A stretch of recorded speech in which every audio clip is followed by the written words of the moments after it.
ये कहानी फ्यूचर यानी आने वाली वक्त काफी आगे की टाइम की कहानी है 2135 की, जब जमीन पर सारे रिसोर्सेज यानी जिंदगी गुजारने के सारे जरिए खत्म हो गए हैं। इसीलिए साइंटिस्ट ने इंसानों की जिंदगी के लिए इस दुनिया से बाहर एक जगह खोज ली है, मगर वहाँ कुछ रोबोट्स है जो ये नहीं चाहते कि इंसान यहाँ आकर जिंदगी गुजारे। इसीलिए इंसानों और उन रोबोट्स के बीच जंग छिड़ गई। तो अब इंसान भी उन रोबोट से लड़ने के लिए फाइटर रोबोट्स बनाते हैं जो लड़ने में काफी तेज माहिर थे। मगर इसके बाद क्या होगा ये हम इस कहानी में जानेंगे। तो फिल्म की शुरुआत में हम बहुत सारे रोबोट्स को एक जगह पर पड़ा हुआ देखते हैं। उन्हें देखने से लग रहा था कि जरूर यहाँ कोई खतरनाक लड़ाई हुई है। इन्हीं रोबोट्स के बीच हम जेंगी को देखते हैं जो कहानी की मेन कैरेक्टर है, जो बेहोश पड़ी थी। जब उसकी आंखें खुलती है तो वो देखती है कि कुछ रोबोट्स उसे मारने के लिए आ रहे हैं। तो वो उठती है और जल्दी से अपनी गंदी उठाकर उनसे लड़ने लगती है। वो एक एक करके बड़ी आसानी से सबको मारती जाती है। अब तभी यहाँ एक काफी बड़ा और खतरनाक रोबोट आ जाता है जो देखने में डॉग जैसा लग रहा था, क्योंकि ये एक डॉग रोबोट था। अब तभी जेंगी के पास किसी की कॉल आती है जो उसे बताता है कि इस रोबोट की बैटरी इसके पीछे लगी हुई है, जिसकी मदद से तुम इस रोबोट को मारकर जंग जीत सकती हो। जिसके बाद वो दोबारा से लड़ाई करने लगती है। यह दिखाया जाता है कि जेंगी प्लेनेट यानी अपनी दुनिया से बाहर किसी दूसरी जगह पर है, क्योंकि वो यहाँ एक मिशन के लिए आई थी। जेंगी उस खतरनाक डॉग रोबोट से काफी देर तक लड़ती रहती है। वो लगातार उस पर गोलियां भी चला रही थी, जिससे उस रोबोट में आग लग जाती है। मगर वो रोबोट काफी ताकतवर और एडवांस था, इसलिए अपने ऊपर लगी आग को वो बड़ी आसानी से बुझा देता है। वो रोबोट फिर जेंगी को मारने के लिए उसकी तरफ बढ़ता है। उसके पास बचने का कोई रास्ता नहीं था, इसलिए वो भागती है और ऊपर जाकर छुप जाती है। मगर असल में ये उसका एक प्लान था रोबोट को अपने जाल में फंसाने का, क्योंकि जैसे रोबोट उसे देखता है और गोली चलाता है तो वो गोली सीधा जाकर गैस टैंक पर लगती है, जिससे वहाँ आग लग जाती है और काफी बड़ा धमाका हो जाता है। ऐसा होने से बहुत सारे पत्थर उस रोबोट पर आकर गिरते हैं। अब इस मौके का फायदा उठाकर जेंगी उस रोबोट पर अपनी गन तान देती है और गोली मारने ही वाली थी, मगर उसकी नजर एक गुड़िया पर पड़ जाती है, जिससे उसका ध्यान भटक जाता है और रोबोट उसे गोली मार देता है, जिसमें जेंगी की 2 उंगलियां टूटकर अलग हो जाती है। अभी वो अपनी उंगलियां देख ही रही थी कि तभी अचानक रुक जाती है और यहाँ हमें पता चलता है कि जेंगी भी कोई इंसान नहीं है, बल्कि वो जेंगी का एक फाइटर रोबोट है जिसे एक लैब में टेस्ट किया जा रहा था। अब तभी यहाँ उस लैब में कुछ साइंटिस्ट आकर कहते हैं कि जेंगी हमेशा यहीं पर आकर रुक जाती है, मतलब वो इससे आगे लड़ाई नहीं कर पाती और लड़ाई में हार जाती है। न जाने ऐसा क्यों होता है। अब तभी यहाँ इस टीम की लीडर आती है, कहती है कि आज कुछ आर्मी ऑफिसर्स आ रहे हैं, इसलिए आज काम को यही रोक देते हैं। जिसके बाद वो लोग दोबारा से उस रोबोट यानी जेंगी को चलाकर अपने साथ ले जाते हैं। वो उसे अपने साथ इंटरव्यू वाले कमरे में लेकर आए थे, जहाँ उसके जिस्म के सारे हिस्से अलग कर दिए थे और सिर्फ ऊपर वाला हिस्सा ही वहाँ रखा था। ये हम लैब के डायरेक्टर को भी देखते हैं जो आर्मी ऑफिसर्स को प्रेजेंटेशन देने के लिए तैयारी कर रहा था। वो टीम की लीडर से काफी बड़ी बड़ी बातें करता है कि मैं काफी अच्छी प्रेजेंटेशन देता हूँ और देखना मैं उन सबको हैरान कर दूंगा। मगर जब ऑफिसर्स यहाँ आते हैं तो उनके सामने तो उसकी बोलते ही बंद हो जाती है, पर फिर भी वो कोशिश करता है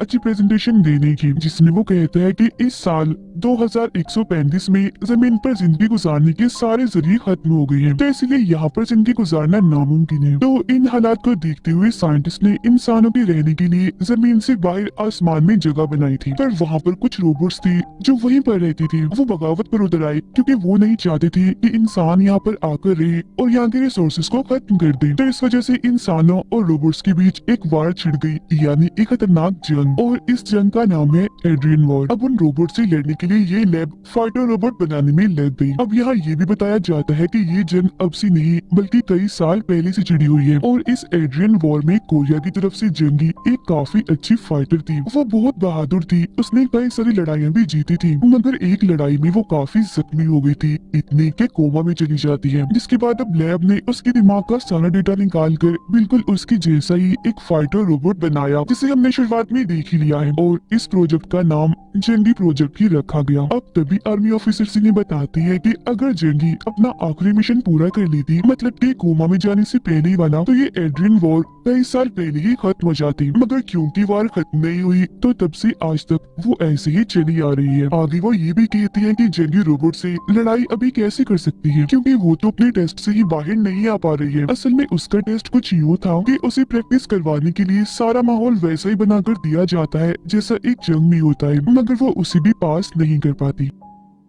अब प्रेजेंटेशन के बाद हम डायरेक्टर को देखते हैं जो काफी खुश था। वो अपने लीडर को कहता है कि प्रेजेंटेशन काफी अच्छी रही और अगर आर्मी ऑफिसर्स को हमारे ये फाइटर रोबोट्स पसंद आ गए और उन्होंने टेस्ट पास कर लिए तो आर्मी हमें ग्रीन सिग्नल दे देगी, मतलब वो इन रोबोट्स को जंग में भी शामिल कर लेंगे और आर्मी में भी ले लेंगे। लीडर फिर उसे बताती है कि ये प्रोजेक्ट प्रेसिडेंट की इजाजत से शुरू किया गया है और आज वो हमारी लैब में आने वाले हैं। जिसके बाद लीडर एक रोबोट का इंटरव्यू लेने के लिए चली जाती है। वो रोबोट सब कुछ बिल्कुल जंग की तरह ही कर रही थी क्योंकि उसके दिमाग में जंगी का ही डेटा डाला था। फिर डेटा को बाहर निकालने के बाद उस रोबोट को तोड़ दिया जाता है। अब यहाँ लीडर अपने साथ काम करने वाली आदमी को बड़ी हैरानकुन जानकारी देती है। कहती है कि असल में जंगी मेरी मॉम थी, वो मेरी ही वजह से हर वॉर में जाया करती थी क्योंकि बचपन में मुझे लंग्स यानी फेफड़ों का कैंसर हो गया था। मेरे इलाज के लिए बहुत सारे पैसे चाहिए थे, यही वजह थी कि मेरी ही खातिर मेरी मॉम जंगी को लड़ाइयाँ करनी पड़ती थी। ये कहने के बाद वो अपने अगले टेस्ट के लिए निकल जाती है और इस टेस्ट में इंसान और रोबोट के बीच का फर्क देखा जाना था। लीडर फिर जब ट्रेन में बैठी थी तो अपनी मॉम जंगी के बारे में ही सोच रही थी, जिसके फौरन बाद ये कहानी पास्ट यानी गुजरे हुए वक्त में चली जाती है, जहाँ हमें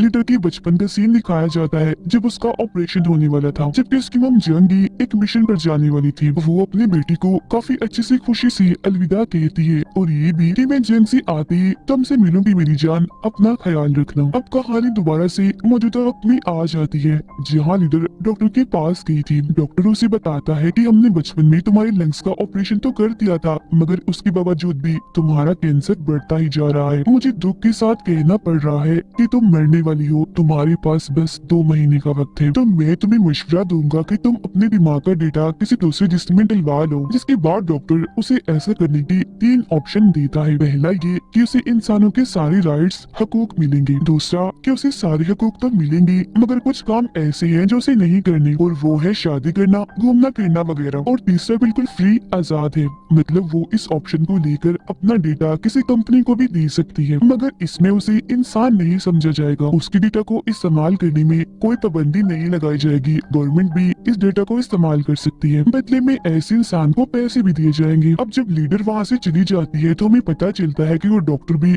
खुद एक रोबोट ही है। जिसके बाद कहानी एक बार फिर पास्ट में चली जाती है जहाँ ये लैब वाले जंगी की मोम इन्हीं लीडर की नानी को एक एग्रीमेंट के बारे में बताते हैं। कहते हैं कि आप इस एग्रीमेंट पर साइन कर दीजिए। एग्रीमेंट में था कि हम जंगी के दिमाग के डेटा को इस्तेमाल करके एक ऐसी चीज, ऐसे रोबोट बनाएंगे जो बहुत ही ताकतवर होगा, जिसके बाद वो एड्रियन जंग में इतना लड़ेगा कि खुद को साबित कर देगा और ये वॉर भी खत्म हो जाएगी। साथ ये लोग जंगी की बेटी यानी उस लीडर की पढ़ाई के लिए खर्चा भी उठाएंगे। जो सुनकर जंगी की मोम यानी लीडर की नानी इस एग्रीमेंट पर साइन कर देती है। इसके बाद दोबारा से कहानी मौजूदा वक्त में आ जाती है जहाँ एक बार फिर जंगी के रोबोट पर टेस्टिंग चल रही थी। यहाँ डायरेक्टर जंगी के पैर पर गोली मारने का कहती है क्योंकि वो दरअसल उसके दिमाग से वो डेटा निकालना चाहती थी जब जंगी बहादुर थी और डटकर वॉर में लड़ रही थी, अपनी ताकत का इस्तेमाल कर रही थी, एक फाइटर के रूप में थी। अब इस बार की टेस्टिंग में उसके दिमाग का वो हिस्सा काम करने लग जाता है, चल पड़ता है जो पहले कभी नहीं चल पाया था, जो देखकर डायरेक्टर उस शीशे पर येलो कलर मतलब कि पीले कलर का निशान लगा देते हैं। अगले दिन लीडर और डायरेक्टर इस लैब के मेन ऑफिस जाते हैं क्योंकि आज प्रेसिडेंट के साथ इनकी मीटिंग थी। यहाँ आने के बाद इन्हें पता चलता है कि आज प्रेसिडेंट यहाँ नहीं आएंगे। अब इतनी ही देर में उनके पास एक ऑफिसर आती है और डायरेक्टर को वो यही बात बताती है कि आज प्रेसिडेंट नहीं आएंगे और आप अपनी रिपोर्ट मुझे दिखा दीजिए, मैं प्रेसिडेंट को बता दूंगी। जिसके बाद ये लोग अपनी लैब के लिए निकल पड़ते हैं। यहाँ आकर उन्हें पता चलता है कि प्रेसिडेंट तो यही पर आए हुए हैं, जो जानकर ये दोनों प्रेसिडेंट से बात करने के लिए जाते हैं। जहाँ तभी अचानक डायरेक्टर रुक जाता है, वो फ्रीज हो गया था जैसे जम गया हो, जिससे यहाँ हमें पता चलता है कि डायरेक्टर खुद भी एक रोबोट ही है। इसके बाद ये लोग प्रेसिडेंट के पास जाते हैं जहाँ वो इन्हें बताते हैं कि मुझे खबर मिली है कि एड्रियन वॉर खत्म होने वाली है, तो जाहिर है अब हमें लड़ने के लिए हथियार और फाइटर रोबोट्स की जरूरत नहीं पड़ेगी, इसलिए तुम लोग भी जल्द से जल्द इस जंगी प्रोजेक्ट को बैन कर दो। आगे वो कहते हैं कि अब हमें कुछ घरेलू रोबोट्स बनाने चाहिए, मतलब कि जो लोगों के साथ घरों में रहेंगे और उनके डेली के काम करेंगे, क्योंकि वही ऐसे रोबोट्स होंगे जो असली जिंदगी में काम आ सकेंगे। जिसके बाद वो लीडर को बताते हैं कि काफी साल पहले मैंने अपने दिमाग के डेटा की मदद से एक रोबोट बनाया था जो और कोई नहीं बल्कि ये डायरेक्टर ही है, यानी कि ये डायरेक्टर ही प्रेसिडेंट का बनाया एक रोबोट है। जिसके बाद प्रेसिडेंट अपने इस डायरेक्टर वाले रोबोट को चलाकर वहाँ से चले जाते हैं, मतलब कि एक्टिवेट करके। अब ये लोग दोबारा से अपना टेस्ट लेने लगते हैं जहाँ जंगी हर बार की तरह फिर वही आकर रुक जाती है, जो देखकर प्रेसिडेंट को बहुत गुस्सा आ जाता है क्योंकि इतनी कोशिशों के बाद भी जंगी रोबोट इस टेस्ट को पास नहीं कर पा रही थी। फिर ये लोग जंगी रोबोट को इंटरव्यू वाले कमरे में ले जाते हैं, जहाँ आकर डायरेक्टर जंगी का एक हाथ काटने को कहता है, क्योंकि वो ये चेक करना चाहता था कि उसके दिमाग का वो येलो वाला हिस्सा काम कर रहा है या नहीं। जिसके बाद वो अंदर जाकर उसकी टांग पर बहुत सारी गोलियां मार देता है और इस जंगी रोबोट को दोबारा से एक्टिवेट करने को कहता है, मतलब कि चिल्लाने को। पर क्योंकि इस रोबोट का सारा कंट्रोल लीडर के पास था, तो वो उसे एक्टिवेट नहीं करती, जो देखकर डायरेक्टर को बहुत गुस्सा आता है। वो लीडर पर अपनी गन तान कर धमकाने लगता है। वो उसे जबरदस्ती उसे एक्टिवेट करने का कहता है, मगर अब इतनी ही देर में यहाँ एक ऑफिसर आकर बताती है कि तुम्हें प्रेसिडेंट ने अपने मेन ऑफिस में बुलाया है, इसलिए वो यहाँ से चला जाता है। उसके जाने के बाद लीडर अपने साथियों को कहती है कि हमें जल्द से जल्द इस प्रोजेक्ट को बंद करना होगा, जिसके बाद आप लोग इसका सारा डेटा मुझे लाकर दे दीजिएगा। कुछ देर के बाद जब वो डेटा लेने जाती है, तो ये देखकर काफी चौंक जाती है कि जंगी का एक और नया रोबोट बन गया है, जो बहुत ही गंदा है। जो देखकर लीडर को इतना गुस्सा आ गया था कि वो इस रोबोट को बनाने वाली आदमी पर हमला करके उसे मारने लगती है। तो वो आदमी बताता है कि ये रोबोट फ्री है, मतलब कि हम इसे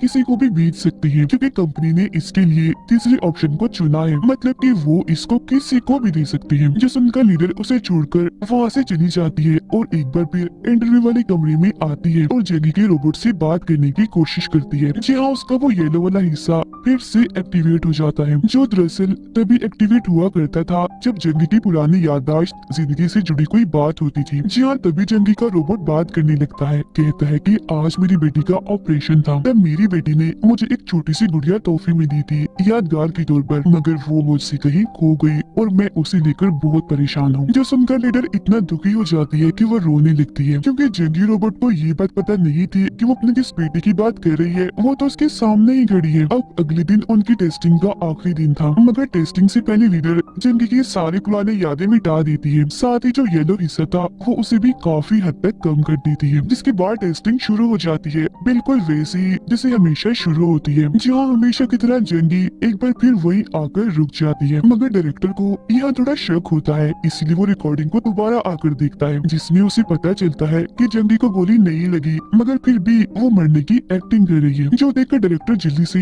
इमरजेंसी अलार्म बजा देता है। उधर जंगी की वह ठीक थी तो एक एक करके सबको मार रही थी। अब अलार्म बजने की वजह से पुलिस भी 5 मिनट तक वहाँ आने वाली थी, मगर उनके आने से पहले ही जंगी एक हॉल में आ जाती है और ये देखकर काफी हैरान रह जाती है कि यहाँ तो मेरे जैसी और भी बहुत सारे रोबोट्स हैं। अभी वो इन रोबोट्स को देख ही रही थी कि तभी यहाँ कुछ दूसरे फाइटर रोबोट्स आ जाते हैं, जो आते ही जंगी पर हमला कर देते हैं। जंगी भी चुप नहीं बैठती और उन पर हमला कर देती है, जिससे यहाँ इनकी खतरनाक लड़ाई छिड़ जाती है। अब पुलिस भी यहाँ आ गई थी, जो और कोई नहीं बल्कि रोबोट ही थे। जंगी उन रोबोट से लड़ रही होती है, डटकर उनका मुकाबला कर रही होती है, मगर इसी बीच एक रोबोट उसे पकड़ लेता है और बस उसे मारने ही वाला था कि तभी पीछे से लीडर आ जाती है और उस वाले रोबोट को बंद कर देती है। फिर जब रोबोट पुलिस वहाँ आने वाली थी, तो वो कैमरा के जरिए देखते हैं कि लीडर ने जंगी का डेटा उस वाले रोबोट में से निकाल कर किसी दूसरे वाले रोबोट में डाल दिया है, जिसके बाद उस दूसरे वाले रोबोट को अपने साथ बचाकर कहीं ले जा रही है। और फिर जब भी लोग यहाँ से निकलने के लिए ट्रेन में जाती है, तो वहाँ पर डायरेक्टर पहले से ही मौजूद था, जो सीधा डायरेक्टर को गोली मार देता है, जिससे वो काफी जख्मी हो गई थी। ये देखकर जंगी के रोबोट को इतना गुस्सा आ गया था कि वो डायरेक्टर से लड़ने लगता है और उसे गोली मारता है, जो गोली सीधा आकर डायरेक्टर की आंख में लगती है। और अब यहाँ आकर डायरेक्टर को ये बात पता चलती है कि मैं खुद एक रोबोट हूँ, मगर अब वो और ज्यादा खुश और खतरनाक हो गया था। वो यहाँ काफी डरावना हंसने लगता है और जाकर